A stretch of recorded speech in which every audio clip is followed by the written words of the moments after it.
wujud lawan dia Adam, ada lawan tak ada, Allah Ta'ala tu qadim.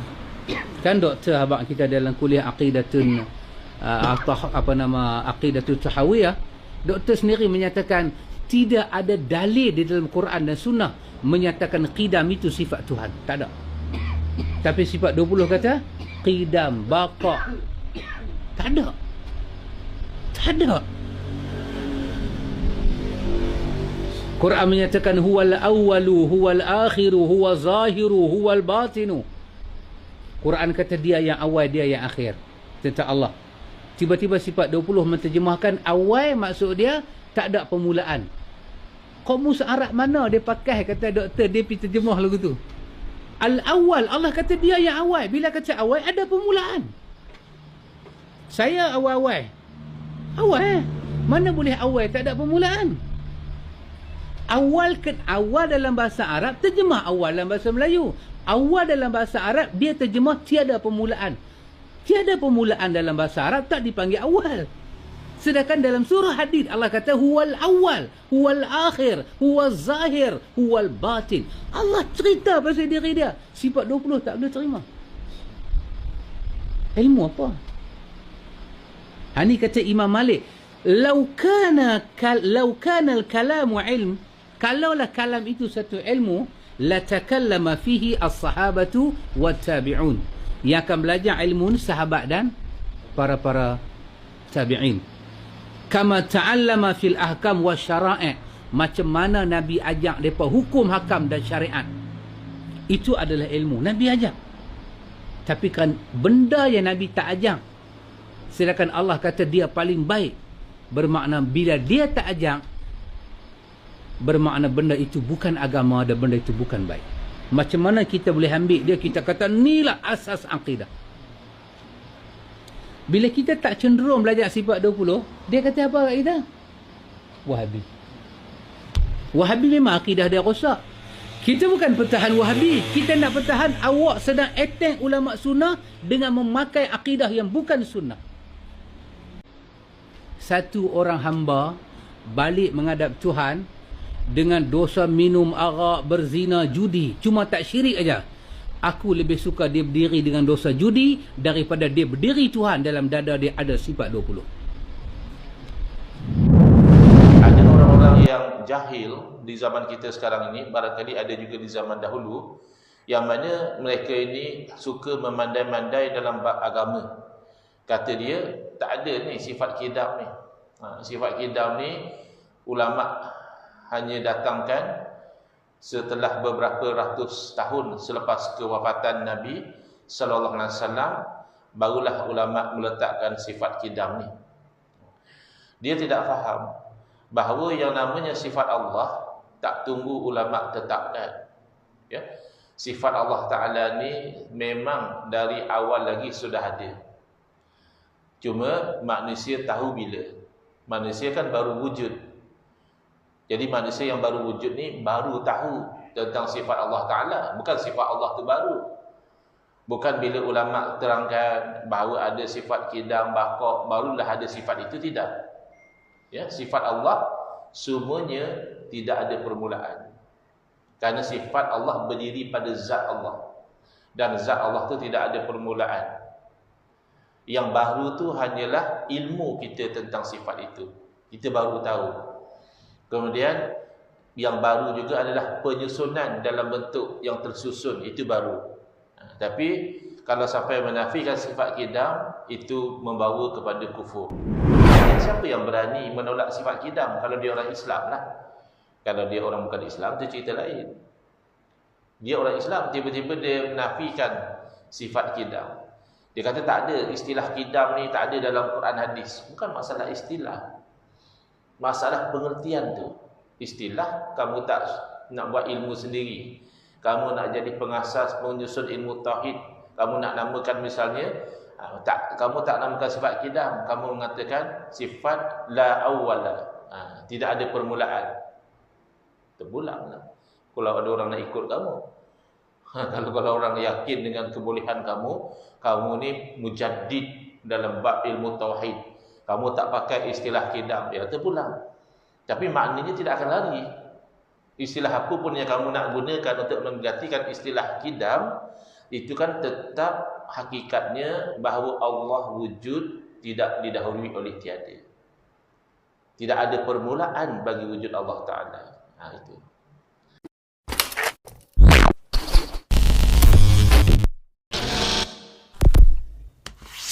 Makna sifat salbiah itu iaitu menunjukkan di atas menafikan sesuatu yang tidak layak dan tidak patut bagi zat Allah Ta'ala. Makna bila kita bincang sifat salbiah, setiap satu tu kita sepatutnya tanya, sifat ni nak menafikan apa?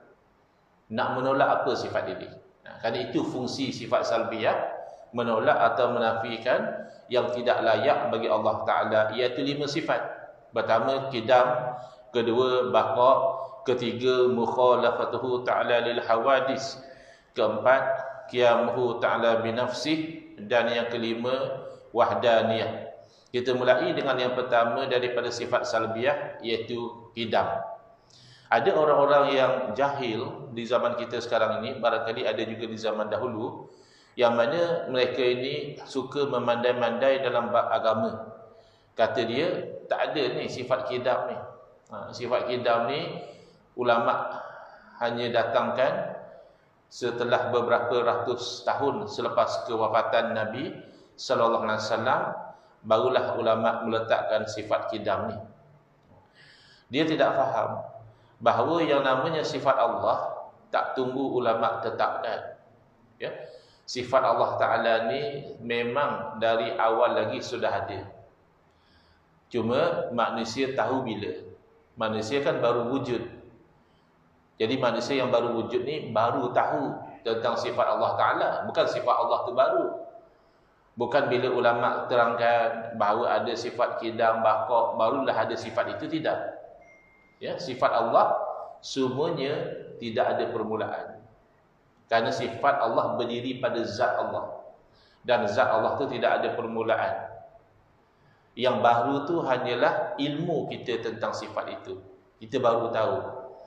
Kemudian yang baru juga adalah penyusunan dalam bentuk yang tersusun. Itu baru. Tapi kalau sampai menafikan sifat qidam, itu membawa kepada kufur. Apa makna qidam? Erti qidam sedia. Terjemah makna qidam makna sedia ataupun lama. Jadi ini tidak jelas lagi. Itu hanya terjemahan. Kena diterangkan. Makna qidam itu adalah menafikan permulaan bagi wujud Allah Ta'ala. Allah Ta'ala wujud, kita tahu. Semenjak bila Allah wujud? Kalau ada orang tanya, okeylah Allah wujud. Semenjak bila Allah wujud? Kalau kita manusia kan orang tanya, kamu berapa umur? Maknanya dia tahu dah berapa tahun kita lahir ke dunia ni. Berapa tahun dah kita wujud. Jadi kalau ada orang tanya, semenjak bila Allah wujud, maka semenjak bila tu dinafikan. Menafikan permulaan bagi wujud Allah Ta'ala. Ataupun dengan erti kata lain, yakni Allah Ta'ala itu tidak didahului oleh Adam. Bukan Adam Ain. Adam, iaitu tiada. Berbeza. Kita wujud tak? Wujud. Tapi kita ni didahului oleh tiada. Satu masa dahulu kita tak wujud. Allah tidak demikian. Tidak pernah Allah tiada. Itu maksud qidam. Jadi siapa yang berani menolak sifat qidam? Kalau dia orang Islam lah. Kalau dia orang bukan Islam, itu cerita lain. Dia orang Islam, tiba-tiba dia menafikan sifat qidam. Dia kata tak ada istilah qidam ni, tak ada dalam Quran hadis. Bukan masalah istilah. Masalah pengertian tu. Istilah, kamu tak nak buat ilmu sendiri. Kamu nak jadi pengasas, menyusun ilmu tauhid. Kamu nak namakan misalnya, kamu tak namakan sifat qidam. Kamu mengatakan sifat la awwala. Tidak ada permulaan. Terpulanglah. Kalau ada orang nak ikut kamu. Kalau orang yakin dengan kebolehan kamu, kamu ni mujaddid dalam bab ilmu tauhid. Kamu tak pakai istilah qidam, dia terpulang. Tapi maknanya tidak akan lari. Istilah apa pun yang kamu nak gunakan untuk menggantikan istilah qidam, itu kan tetap hakikatnya bahawa Allah wujud, tidak didahului oleh tiada. Tidak ada permulaan bagi wujud Allah Ta'ala. Itu. Lawannya, opposite daripada sifat kidam adalah hudus, iaitu baharu. Mustahil lah. Kalau baharu, tentulah bukan Tuhan. Baru je wujud. Yang sebelum tu tak wujud. Kenapa? Kerana setiap yang wujud setelah tidak wujud, mesti diwujudkan. Kerana apa? Kerana wujud dengan sendiri tak mungkin. Dan mewujudkan diri sendiri lagi tak mungkin. Macam mana benda tak wujud boleh mewujudkan? Ini yang kita berdepan dengan orang etis. Orang etis biasanya dia akan memperli kepada orang yang percaya kepada kebenaran Tuhan. Dia kata, kamu berhujah Tuhan ada kerana ada alam ini. Maka kamu kata, tentulah alam ini ada pencipta. Lalu siapa cipta Tuhan? Orang etis selalu dia pusing kat situ. Sebab bila dia kata dia tak percaya kepada Tuhan. Kenapa? Kerana dia kata untuk kita percaya kepada sesuatu, kita perlu ada bukti. Kalau kita percaya kepada sesuatu tanpa bukti, berarti kita percaya membuta tuli. Kita ikut semata-mata. Sebab tu orang etis dia ingat kita kolot. Kita yang percaya pada Tuhan ni kolot.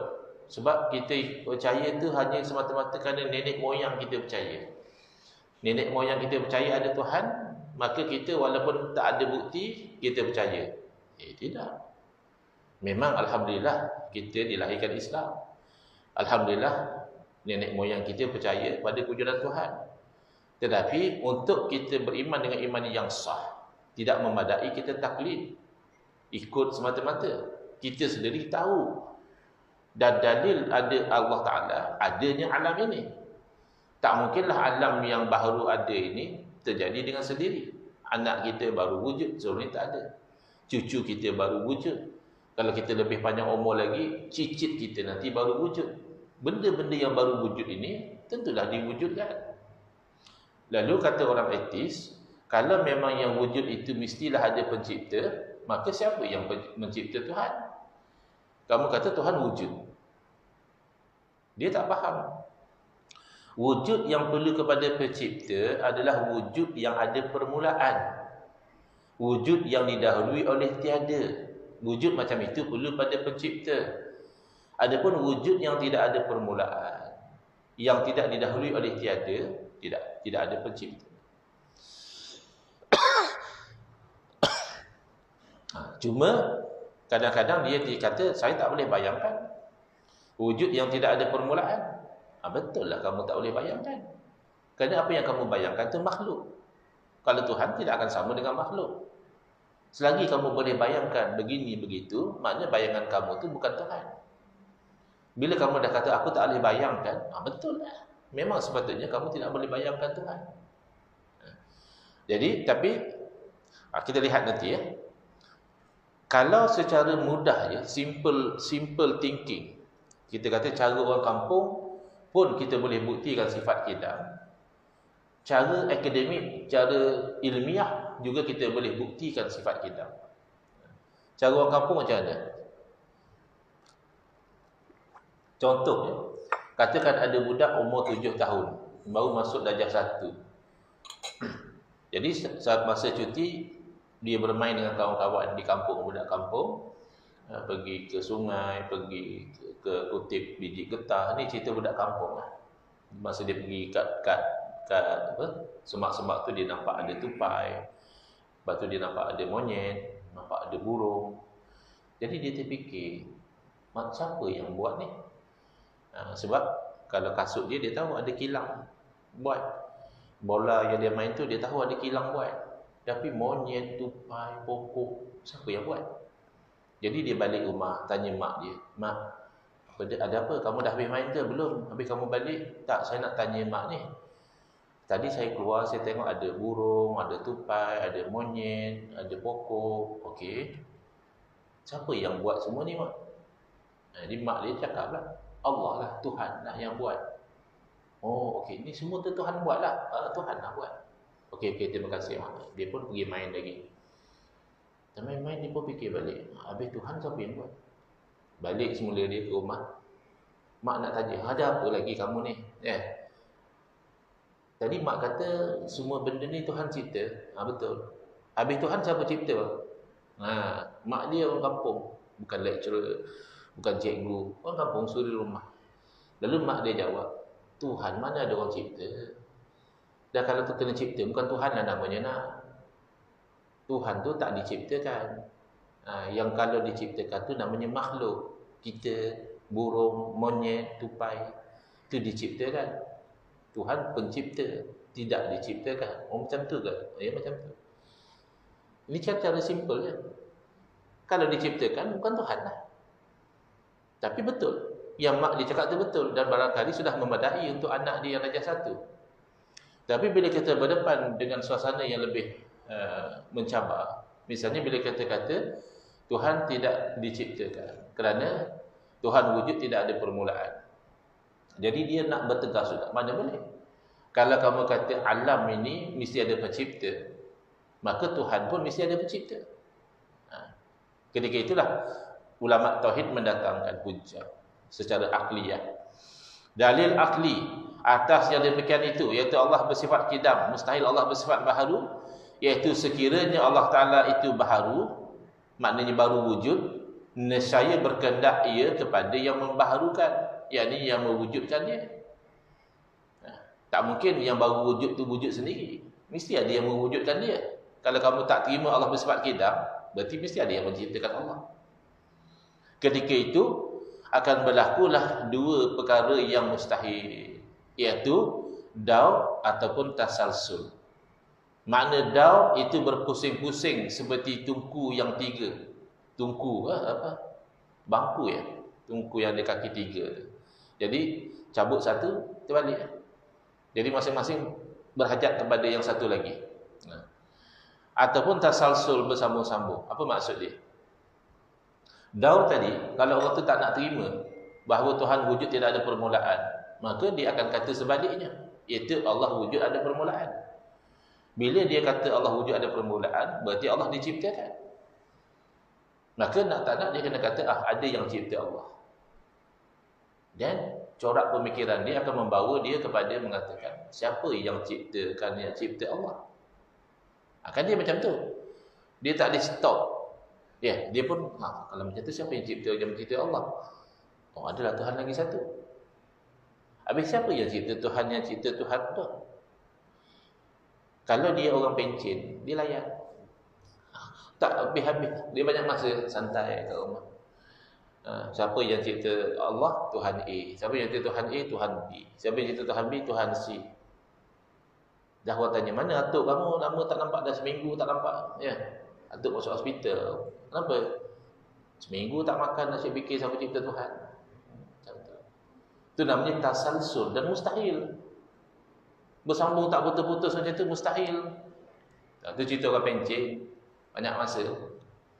Ini orang kerja, orang masih ada kerja. Tapi datang juga virus pemikiran tu. Siapa yang cipta Tuhan? Dia kata tak ada. Tuhan tak ada pencipta. Tuhan tu sifatnya qidam. Wujud mesti ada pencipta. Habis siapa yang cipta Tuhan? Tuhan A. Siapa yang cipta Tuhan A? Tuhan B. Siapa yang cipta Tuhan B? Nak masuk kerja dah ni. Allah lah balik, pusing. Itu kan mustahil. Maka menolak sifat qidam menatijahkan salah satu dari dua perkara yang mustahil. Maka nak tak nak kamu kena menetapkan bahawa Allah wujud tidak ada permulaan. Kalau kamu kata saya tak boleh bayang, memang kamu tidak boleh bayang. Kerana yang kamu tahu makhluk ada permulaan. Yang kamu nak faham ni Allah tidak ada permulaan. Apabila hal ini berlaku, nescaya tidaklah akan didapati suatu pun daripada alam ini. Padahal kita dapati alam ini ada. Perlu kita ingat, Allah itu wajibul wujud. Beza ya. Kita wujud, tapi wujud kita ni jaizul wujud. Boleh wujud, boleh tak wujud. Kita wujud kerana Allah wujudkan. Adapun Allah wajibul wujud. Mesti wujud. Bila mesti, tidak akan diwujudkan. Ada juga yang jenis-jenis nak nakal, nak main-main dengan kita. Ya. Dia kata Allah Maha berkuasa, ya.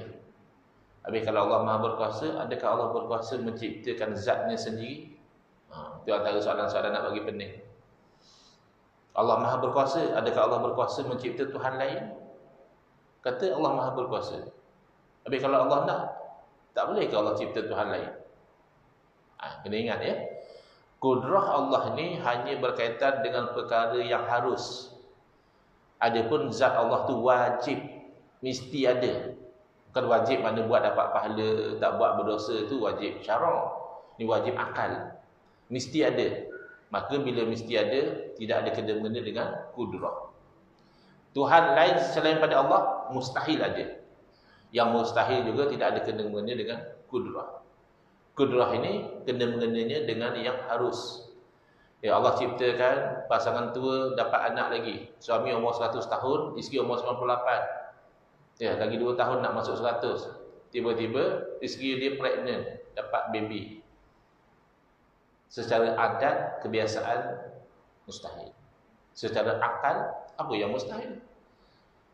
Pasangan anak daripada pasangan yang tua tu harus. Boleh wujud, boleh tak wujud. Dari segi kuasa Allah, boleh. Jangankan pasangan yang tua, satu wanita tak pernah digauli oleh lelaki, Allah boleh ciptakan anak untuk wanita itu. Sayyidatina Maryam alaihissalam, Allah ciptakan Nabi Isa alaihissalam. Jangankan daripada satu orang yang tidak ada pasangan, daripada yang tidak ada bapa dan tidak ada ibu, Allah ciptakan Nabi Adam alaihissalam. Jadi wujudnya manusia tanpa ibu bapa tu masih lagi harus secara akal, tapi mustahil secara adat. Kebiasaannya tak ada, mesti ada mak ayah dia.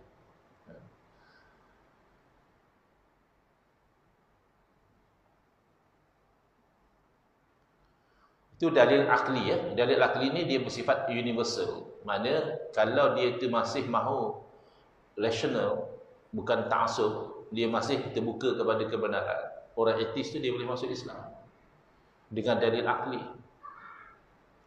Kemudian kita orang Islam, over and above dalil akli, kita ada dalil naqli, itu wahyu. Apa dalil Allah Ta'ala bersifat qidam? Iaitu huwal awwalu wal akhir. Dialah yang awal dan dialah yang akhir. Jadi yang awal di sini bukan maksud awal nisbi. Awal nisbah tu makhluk. Siapa yang awal sekali masuk masjid tadi? Oh, saya yang buka pintu misalnya. Ya. Itu awal nisbi. Semalam dah orang masuk masjid. Ya. Dulu lagi sebelum kita masuk, tukang dah masuk masjid. Masa dia buat masjid ni. Itu awal nisbi.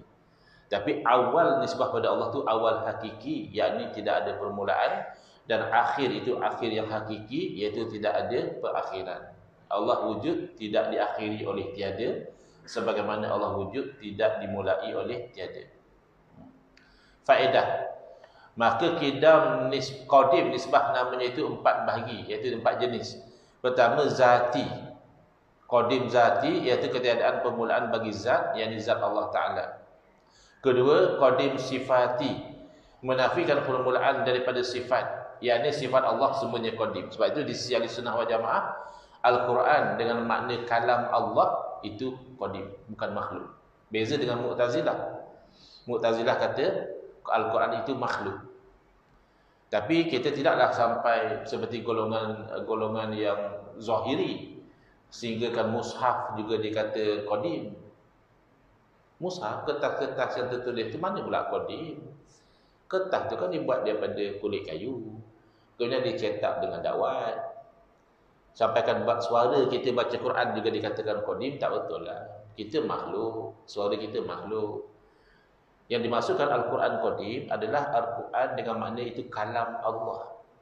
Kalam Allah tu sifat Allah. Sifat Allah bukan makhluk. Kena faham ya beza tu. Kerana itu beza antara Ahlussunnah wal Jamaah dengan Mu'tazilah. Yang ketiga iaitu qadim idhafi, iaitu terdahulu tu secara nisbah saja, bukan makna tidak ada permulaan. Contohnya, bapa lebih dahulu daripada anak dia. Bapa tu qadim berbanding dengan anak dia. Ke ada anak lahir dulu baru bapa? Mana ada? Mestilah bapa dulu baru anak. Tapi sebelum bapa pun dah ada orang lain. Dan bapa pun wujud pun ada permulaan. Habis kata qadim secara nisbi. Nisbah saja. Yang keempat, qadim zamani. Terdahulu masa atau zaman, seperti terdahulunya Isnin daripada Selasa. Terdahulunya zaman Nabi daripada zaman sahabat daripada zaman kita. Itu qadim zamani. Terdahulunya Isnin daripada Selasa, betul kan? Boleh jadi tak Selasa dulu pada Isnin? Boleh. Boleh. Selasa minggu ni lebih dahulu pada Isnin minggu depan. Tapi kalau minggu yang sama tak boleh lah. Ya, Isnin dulu lah baru Selasa. Ya, wallahu alam.